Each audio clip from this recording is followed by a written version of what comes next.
Hey everyone, and welcome back for another deep dive.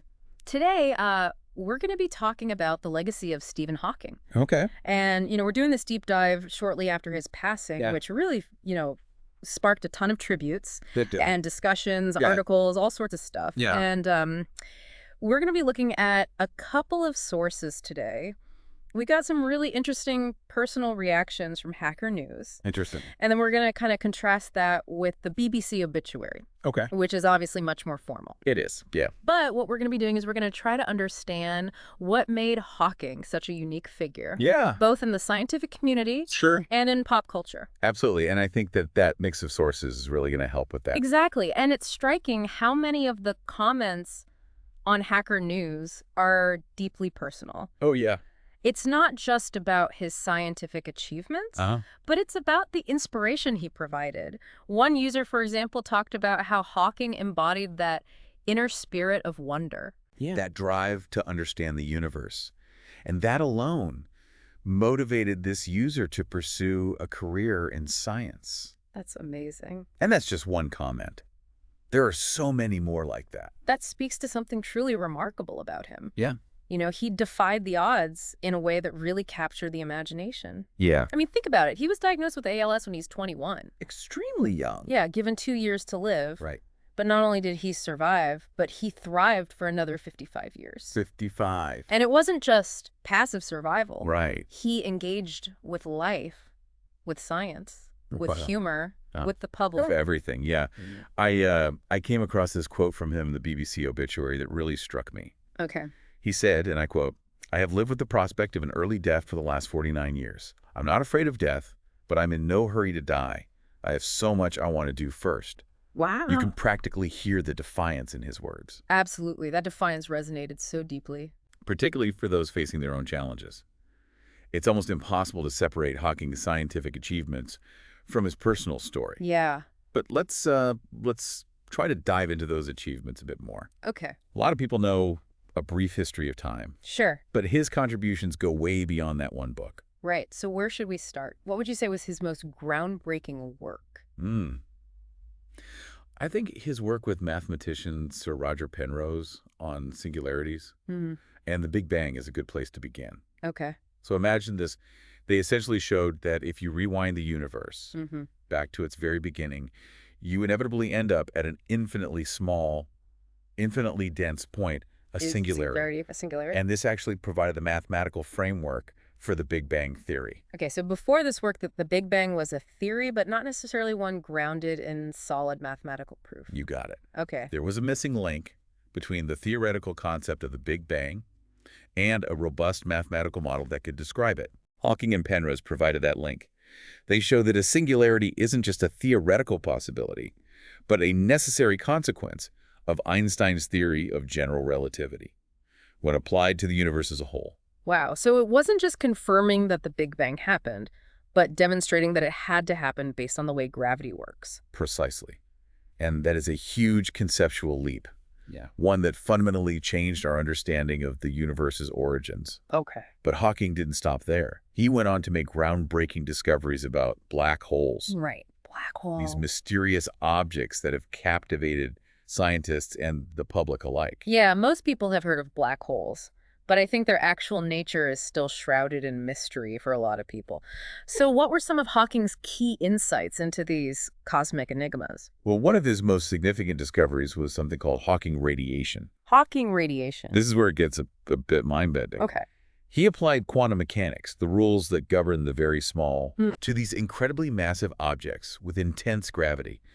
And what he found was that black holes, even though they're supposed to suck everything in, actually leak energy. They leak energy. This energy loss, known as Hawking radiation, means that black holes slowly evaporate over time, eventually disappearing entirely.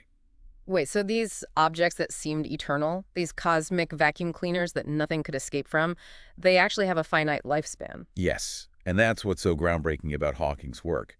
It completely changed our understanding of how black holes function. Okay. It was a paradigm shift in astrophysics. Before Hawking radiation, black holes were thought to be the ultimate endpoint, swallowing matter and information without any possibility of return. Now, thanks to Hawking, we know that even black holes are subject to the laws of physics, and they evolve over time. That's incredible, and it makes you wonder how many other seemingly fixed ideas in science might be overturned in the future. And speaking of challenging assumptions, didn't Hawking also propose the existence of mini black holes? He did, and this is where his work takes us beyond just black holes and into the realm of cosmology, Okay. the study of the universe's origin and evolution. Hawking theorized that these tiny black holes might have formed during the Big Bang itself. Forming the Big Bang. These mini black holes would have incredibly high density, packed into a tiny space, but with much less total mass than their stellar-sized counterparts. So if they're so tiny, how could they have formed during this huge chaotic event like the Big Bang? That's a great question, and it gets to the heart of what makes this idea so fascinating. Imagine the early universe as this hot, dense soup of particles constantly colliding.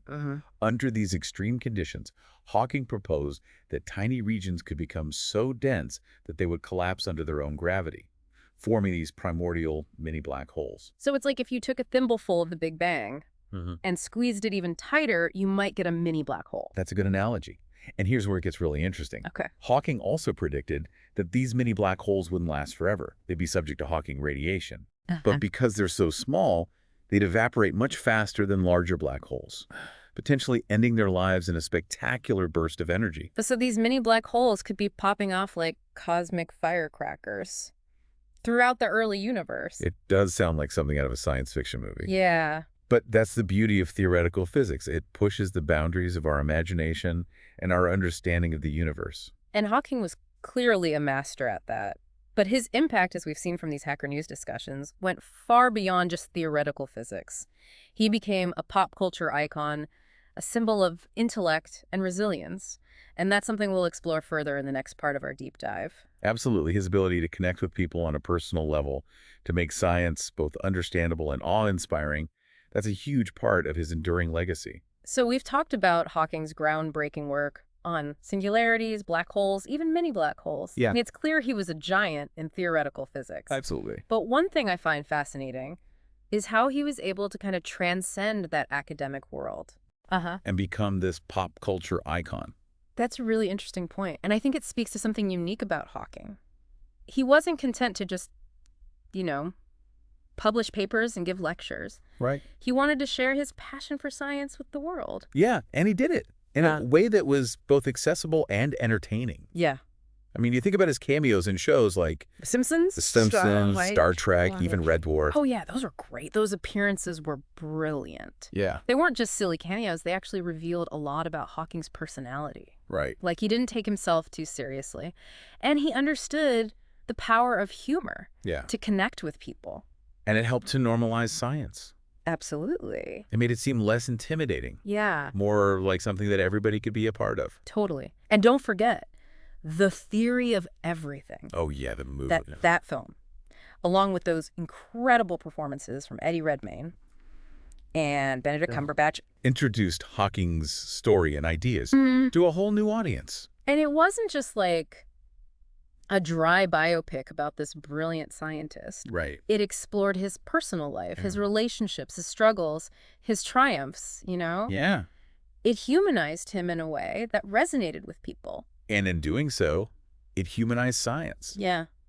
It Yeah. showed that science is not just about equations and theories. It's about people. Curiosity, this drive to understand the universe Yeah. and our place in it. And speaking of understanding the universe, the Hacker News thread had a lot of discussion about finding a new science champion to kind of carry the torch, Yeah. so to speak. Some people mentioned Neil deGrasse Tyson, Oh, yeah, Neil deGrasse Tyson. but there were also some critiques about his approach. Yeah, Tyson's certainly well known, but some feel his style can be a bit too detached. Right. Like he's lecturing at the audience Yeah. rather than engaging with them. Yeah, like he's telling us what to think instead of inviting us to think alongside him. So who else did they mention? Brian Cox was a popular suggestion. Nine Cox. He's got this infectious enthusiasm and a real knack for explaining complex topics Okay. in a way that's exciting and approachable. What about Mikio Kaku? I've always found his explanations Yeah. to be really clear, even when he's talking about Right. pretty mind-bending concepts. Kaku is a master Yeah. at making the complex seem simple. He always finds the right analogy, the right metaphor to make these ideas relatable. But the thread also raised this question Yeah. about whether it's even possible to have a single science champion in today's world. That's a good point. The media landscape is so fragmented. Right. We consume information in so many different ways now. Yeah, through social media, podcasts, YouTube, documentaries. Absolutely. It's less about one person having all the answers and more about finding voices that resonate with us. Exactly. And you know what? One of the comments that really stuck with me Okay. was that maybe the best way to honor Occam's legacy is not to search for a replacement, but to become science champions ourselves. I love that. Right, to take that passion Yeah. for knowledge and share it with others, whether it's with our friends or family, or even, Yeah. engaging in thoughtful discussions online. Exactly. We can all play a role Yeah, in fostering scientific literacy yeah. and encouraging that sense of wonder Uh-huh. about the universe. But let's get back to Hawking Right. for a moment. Yet one thing that stuck out to me from the BBC obituary Uh-huh. was this mention of a surge in donations to the Motor Neurone Disease Association Yeah. following his death. That's powerful. It speaks to the impact that his story had on people far beyond Yeah. his scientific achievements. Yeah. He became this symbol of resilience, Mhm. a testament to the human spirit's ability to overcome incredible challenges. He really defied the odds, not just by living so long with ALS, Right. but by continuing to work to contribute, to engage with the world Yeah. on his own terms. It's a very inspiring story. Incredibly inspiring. But there was another interesting discussion on Hacker News that I wanted to bring up. Right. One user quoted Hawking as saying, "What I meant by we would know the mind of God is we would know everything, that God would know if there were a God, which there isn't. I'm an atheist." Oh, yeah. That quote sparked a big debate about the limits of science Yeah. and human understanding. Right. Some people interpreted it Yeah. as a statement of scientific ambition, like we could one day unravel all the mysteries of the universe. Mhm. But others saw it as a more nuanced perspective, like he was acknowledging Yeah. that there might be questions that science just can't answer. That's really insightful. And it's interesting because Hawking himself seemed to wrestle with that tension Yeah. between the power of science Yeah. and the limits of knowledge. Right. Like, remember, he was initially adamant that information that falls into a black hole is destroyed. Yeah. Leading to that famous information paradox. The information paradox. But years later, he publicly conceded that he was wrong. He did. That episode highlights something so important about Hawking. Okay. He wasn't afraid to admit when he was wrong, Right. and he was always open to revising his theories. Based on new evidence. Exactly. Yeah. That's the essence of science. Yeah. It's not about being right all the time. It's about being willing to change your mind When the data suggests you should. when the data suggests you should. That's such a valuable lesson, not just for scientists, but for all of us. Yeah. We should be open to questioning our assumptions, challenging our beliefs, Yeah. and adjusting our understanding of the world as we learn more. Absolutely. And Hawking embodied that intellectual humility. He was never dogmatic, Yeah. never afraid to say, I don't know. Yeah. And I think that honesty Yeah. is a big part of why people trusted and admired him. So how do we tie all of this together? What's the takeaway from this exploration of Hawking's life and work? Well, I think it's multifaceted. On one level, it's about recognizing the impact that one person can have, even in the face of challenges. Right. Hawking's story is a testament Mm-hmm. to resilience, to the strength of the human spirit. He proved that physical limitations don't have to define you. He achieved so much, intellectually and culturally, while battling a debilitating disease. Absolutely, and I think it's also about the importance of scientific literacy Hmm? and communication. Hawking's ability to make these complex topics accessible Yeah. was so crucial. He wasn't afraid to engage with pop culture, Right. to use humor, Right. to make science less intimidating. It's about making science feel relevant, exciting, something that we can all participate in. Exactly. And finally, I think it's about recognizing the importance of intellectual humility, Uh-huh. the willingness to challenge our own beliefs. Hawking's journey with the information paradox is a powerful reminder that science is a process, a constant evolution of understanding. It's not about being right all the time. It's about pursuing the truth wherever it leads. And I think Hawking really exemplified that. Yeah, he was always pushing those boundaries, Yeah. asking those tough questions and not afraid to challenge the conventional wisdom. And those tough questions, they really stick with me, like that quote about knowing the mind of God, do you think?